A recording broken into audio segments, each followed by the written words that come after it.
Hello everyone, আসসালামু আলাইকুম। Sylheti channel থেকে আপনাদের সবাইকে স্বাগতম। আজ আমি আপনাদের লাগে লইয়াইছি একটি খাসির কষা বুনা। তাহলে দেখে লেখা কিলে আমি রেডি করি। প্রথমে আমি মাংস দইয়া সুন্দর করে একটি বাটির মধ্যে লইলাম।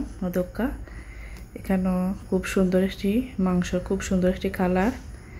আমি দইয়া পানি জড়াইয়া রইলাম। এখন আমি পরিমাণ মতো একটা কড়াই মাঝে তেল দিলাম। এরপরে দিলাম আদা চেঁচা রসুন বাটা, এরপরে দিলাম আদা বাটা। এরপরে আমি এখন একটু দোলকা লাড়িয়া চাইয়া আমি মশলাগুলো একটু ব্রাউন কালার করমু। তো খুব সুন্দর একটি কালার আইছে।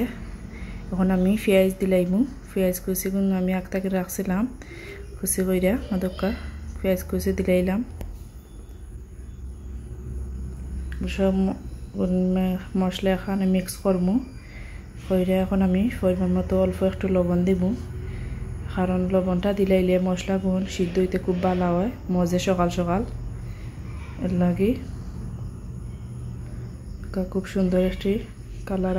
আর আমি ডালচিনি, এলাচ আর তেজপাতা আমি একলগে দিলাইলাম। দইয়া রাখছিলাম আগটাকে, এগুলো মশলার লগে মিক্স করিলাম।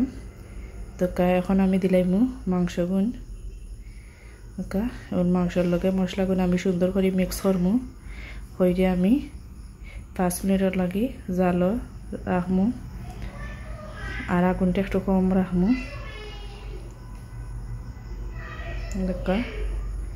খুব সুন্দর করিয়া এখন আমি লাইরিয়া এখন গুঁড়া ধরামু 5 মিনিটের লাগে।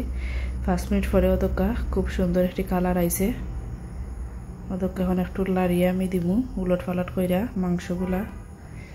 এখন আমি একটু টেস্টি লবণ দিব। টেস্টি লবণ দিলে মাংসগুলো সকাল একটু মজে বা মশলাগুলো মজলে একটু খুব সুন্দর একটি কালার আয়।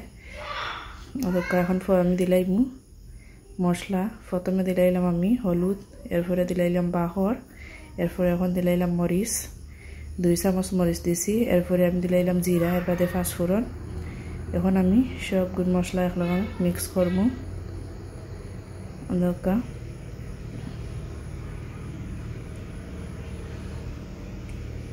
সব মশলা এখানে মিক্স কইরা খুব সুন্দর একটি কালার আইছে।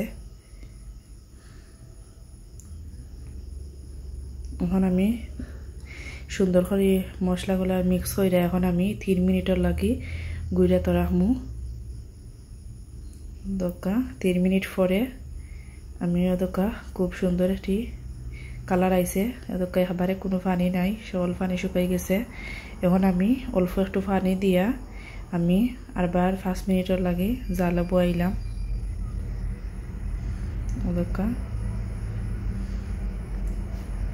সুন্দর করে লাড়িয়ে আমি দিলাম দিয়ে এখন 5 মিনিটের লাগে আমি গুঁড়া তো রাখবো আরবার। 5 মিনিট পরে ওদোকা খুব সুন্দর একটি গ্লো করছে।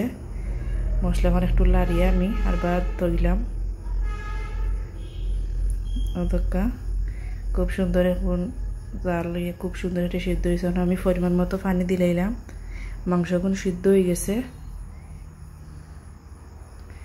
এখন আমি গুঁড়া তো রাখবো 10 মিনিটও লাগে, আর কম আগুন দিলাইমু। আর ওদোকা হয়ে গেল আমরা খাসির কষা বুনা রেডি হয়ে গেছে।